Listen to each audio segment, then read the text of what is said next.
des 7500 € Ouais, par match. c'est pas lui qui va pouvoir y répondre, mais c'est une Ça, donnée. c'est un point de jamais vu, ça, non? Moi, à ma connaissance, c'est du jamais vu qu'effectivement un club qui n'a pas d'entraîneur, enfin qui se sépare de son entraîneur diplômé dans une division où le diplôme est obligatoire, fasse le choix d'aller chercher à l'extérieur un entraîneur qui n'est pas diplômé. C'est arrivé qu'il y ait une promotion interne avec un intérimaire qui n'a pas le diplôme et du coup qui a quelques résultats et l'osmose se fait bien, donc le club fait le choix de la continuité et Nîmes, je décide crois. de... Nîmes, le Red Star l'avait fait quand Habib justement récupère l'équipe après Vincent Bordeaux en national. Ah, il n'avait pas le diplôme encore. Non, il n'a pas encore le diplôme, donc il demande une dérogation à la Fédé qui n'est pas acceptée pour moi de manière logique. Et du coup, ils font quand même le choix de continuer la fin de saison avec Habib qui avait réussi à faire, à recréer une dynamique au niveau de l'équipe et qui a maintenu justement l'équipe à ce moment-là qui jouait le maintien. Mais oui, à ma connaissance, c'est une première. Alors après, voilà, Jordan, lui, il arrive dans ce contexte-là, il fait ce qu'il a à faire, c'est-à-dire entraîner. Mais c'est vrai que c'est une démarche qui est différente de ce qu'on avait connu.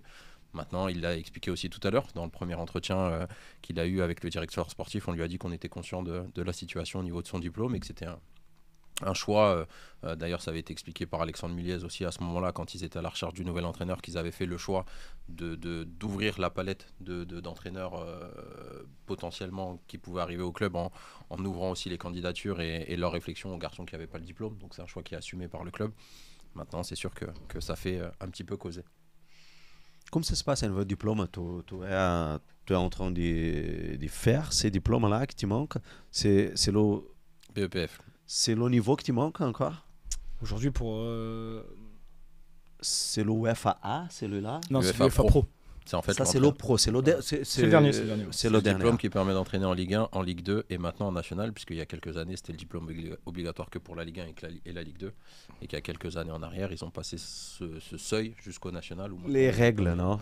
Les règles. C'est vrai que c'est le football. Les règles. Faut les accepter. Il faut professionnaliser à ces points, non? Ouais, Par exemple, juste pour prendre un point.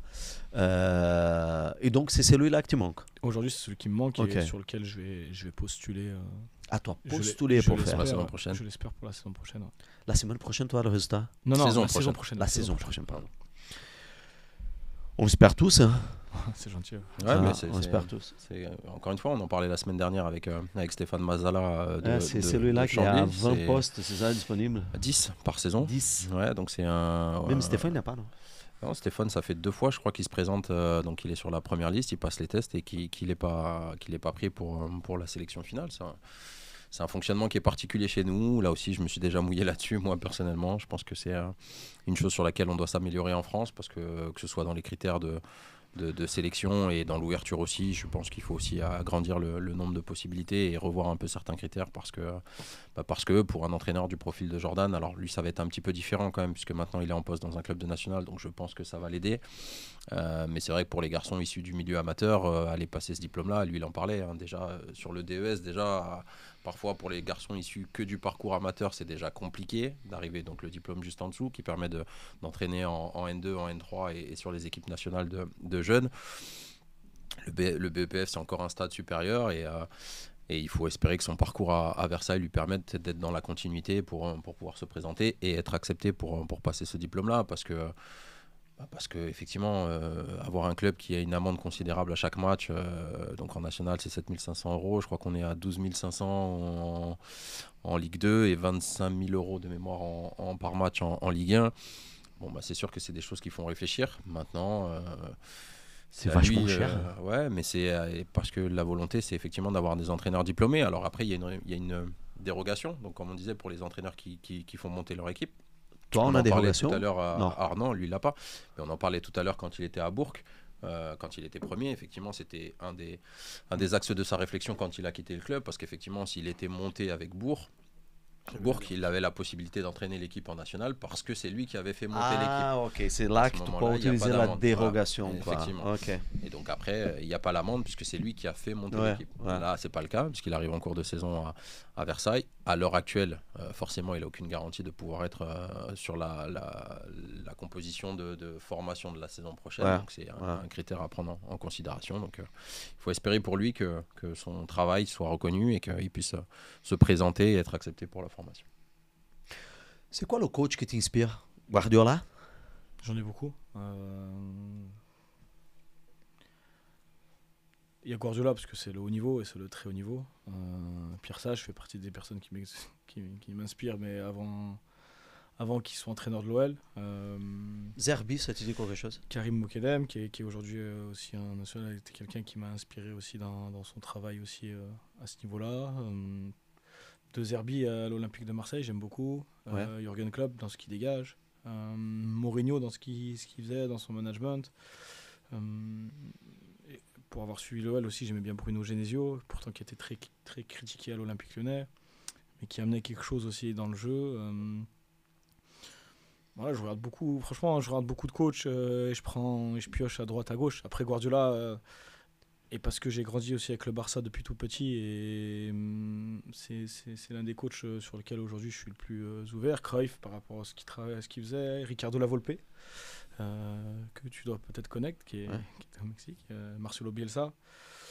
Voilà, donc il y a beaucoup de coachs. Tu fais un mélange de tout ça, ça te fait un sacré coach. Putain, laisse tomber. Mais je on, regarde un petit peu. on a Mourinho là sur la table. Et des coachs derrière toi, là. Il y a Ferguson. Alex aussi. Ferguson aussi, il oui. y a le coach là-haut aussi, que je pense que ça te dit beaucoup. En Cruyff. joueur. Cruyff. Tu rentres vraiment la passion du foot 98, c'est ça? C'est avec la Coupe du Monde de la France?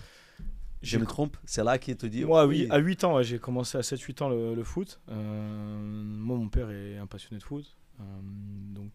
Et dans la famille de manière générale aussi.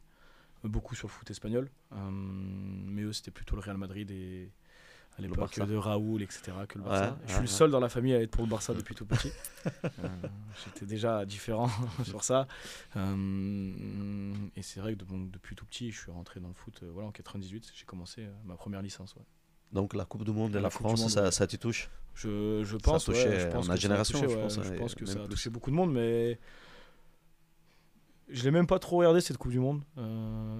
J'ai regardé la finale, mais c'est vrai que je suis même pas sûr que ce soit ça qui a été un déclic pour moi pour faire du foot. Je pense que j'allais faire du foot même si la France ne gagnait pas.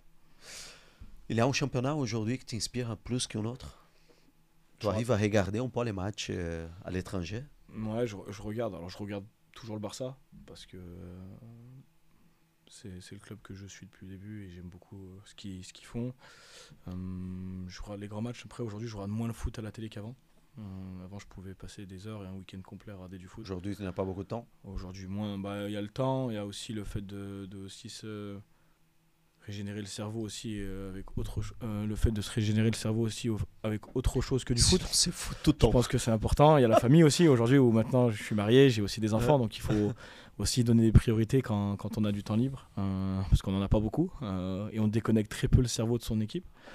Donc après, je regarde beaucoup le championnat national parce que maintenant j'y suis.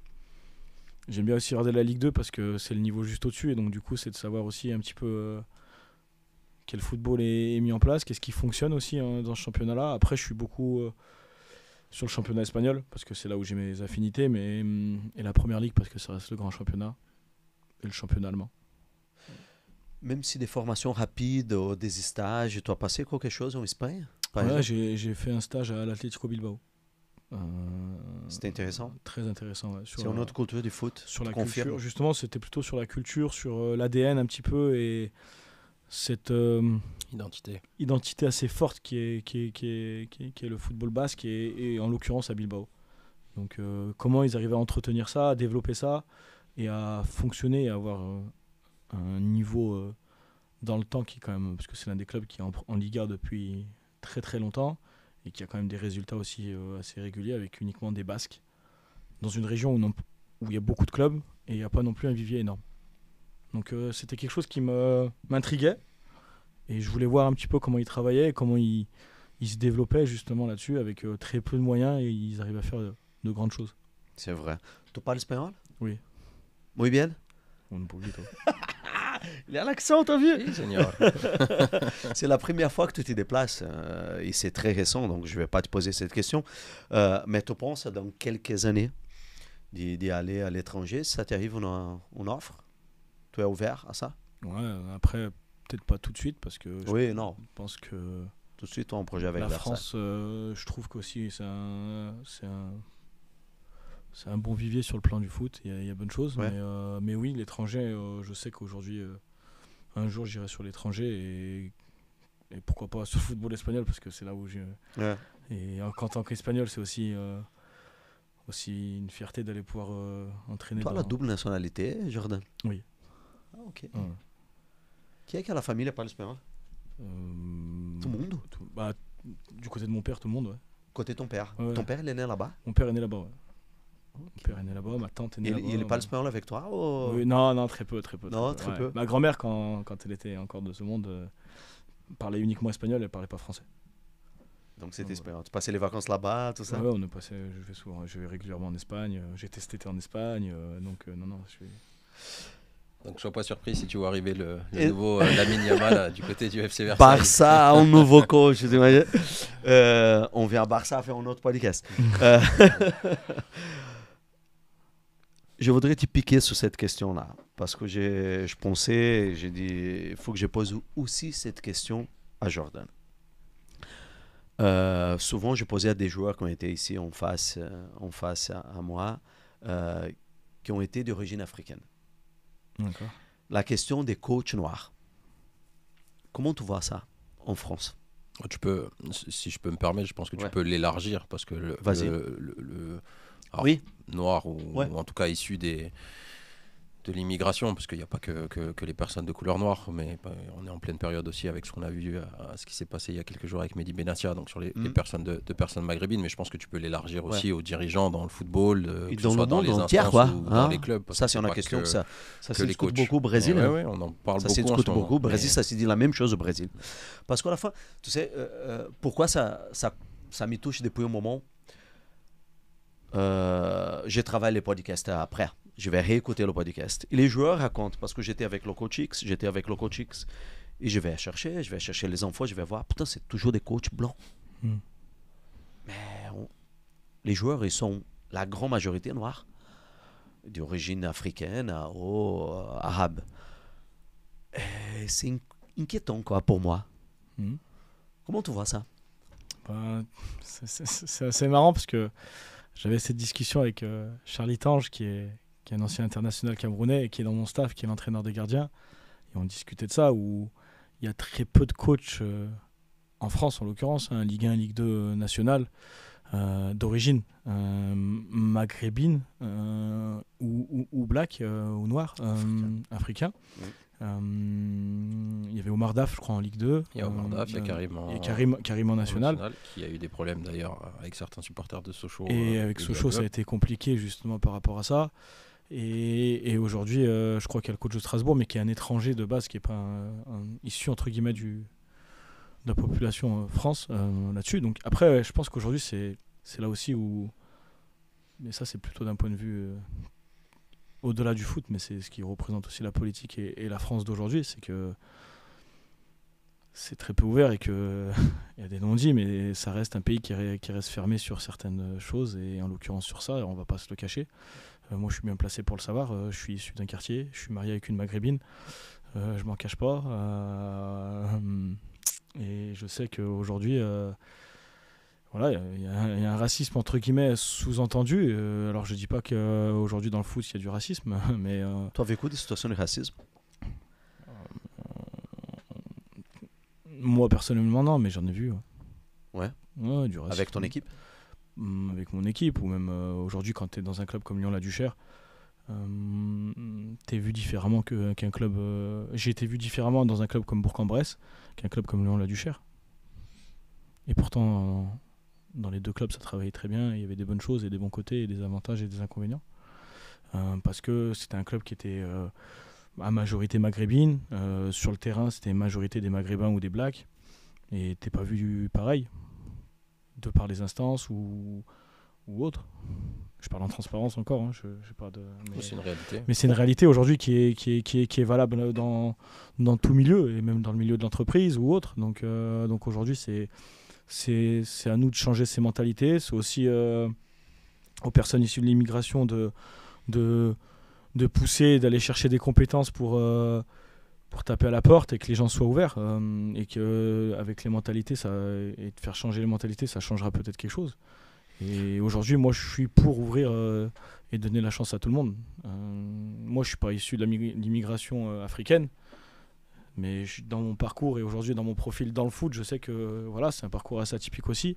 Et il y a des portes qui se ferment. Alors, c'est pas du racisme, mais c'est des choses qui font que où on nous met dans des cases, entre guillemets. Et c'est vrai qu'aujourd'hui, ça peut être les origines qui peuvent être mises dans des cases. Et c'est dommage d'en arriver là ou d'avoir ces réflexions-là ou même d'avoir à répondre à cette question. J'ai envie de dire, c'est quelque chose où c'est pas normal déjà de se poser la question aujourd'hui. Donc, Et c'est un sujet que tu abordes avec tes joueurs souvent. Souvent, non, je ne dis pas souvent, mais non, j'ai déjà eu arrive au bout d'un moment, certains matchs, j'ai des déjà eu épisodes pendant l'année que tu discutes. ces débats-là, etc., avec des joueurs où on évoque un petit peu de manière comme ça, informelle, ces sujets-là, qui est la discrimination ou l'inégalité par rapport à ça. Mais non, après, aujourd'hui... Tu n'as jamais retrouvé dans la situation en face à un groupe que tu es un peu mal à l'aise, voir que tu es, entre guillemets, le sol blanc et tu es le coach? Non, aujourd'hui, Non, sur ça, j'ai toujours bien vécu. Non, moi, j'ai jamais été mal par rapport à ça. J'ai jamais fait, entre guillemets, de racisme dans mes choix ou des clans ou un recrutement basé sur une couleur ou un type de communauté ou un type de profil de joueur ou une religion ou autre. Je trouve que la beauté du foot, justement, c'est qu'on a cette mixité-là, que ça reste un sport où on a la possibilité d'avoir à la fois dans un groupe différentes religions, différentes cultures, différents continents. Et ça doit être une richesse et pas quelque chose de négatif ou quelque chose qui fait qu'on regarde l'autre de travers. Après, c'est dans mon éducation aussi et dans mes valeurs qui font que je suis comme ça et que je vois la vie comme ça. Et moi, je suis contre le racisme et j'arrive pas à comprendre les racistes aujourd'hui ou les personnes qui vont juger la compétence de quelqu'un avant sur sa couleur ou sur son origine. Mon ex-femme a bossé pour une société qui a réorganisé les postes, les dirigeants. Et elle arrive à la maison et elle dit oui, je sais que j'ai été bénéficié sur le fait que je suis femme. Parce qu'ils ont ouvert plus de postes aux femmes et elle a pris le train. Tu penses que le système il te bénéficie sur le fait que tu es blanc?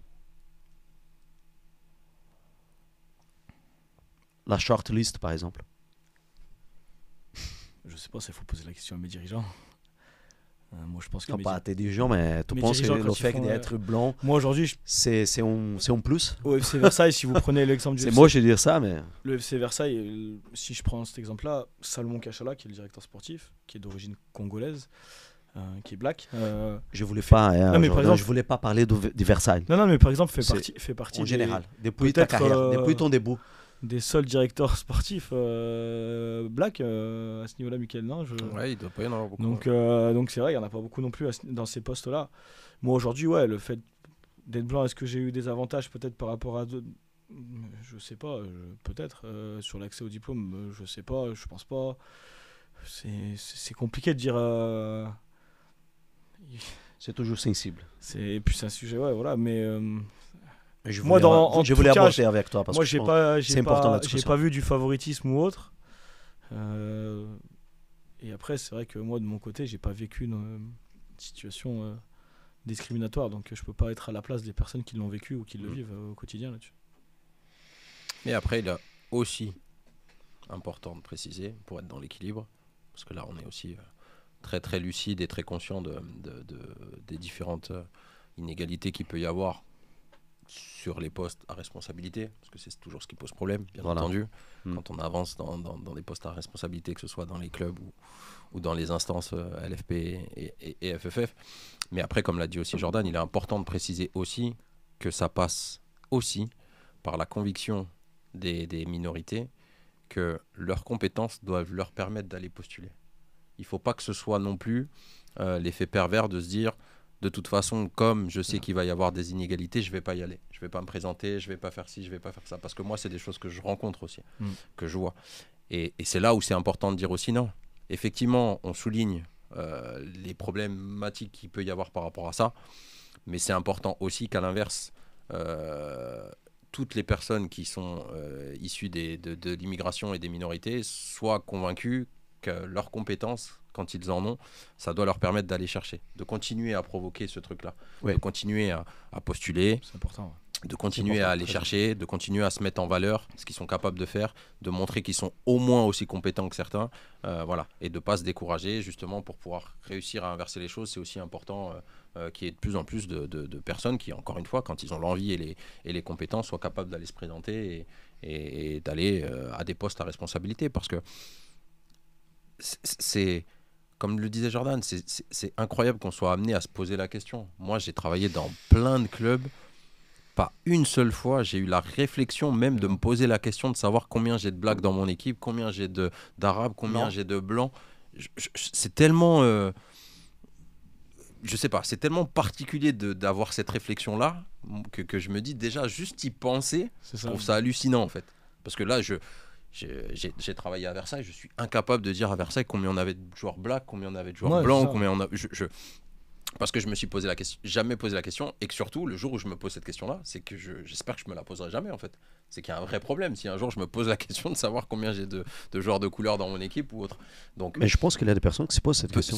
Certainement, et je les plains. Tu viens de dire, tu connais des mecs, par exemple, qui ne postulent pas, qui n'avancent pas, parce que ils s'y disent déjà à la base, non, voilà. ça ne va pas passer. Et c'est pour ça que je trouve que c'était important de le souligner, parce que moi, je pars du principe, ça a toujours été mon fonctionnement, et ce sera toujours mon fonctionnement, le temps que je resterai dans le foot, que le critère numéro 1, c'est la compétence.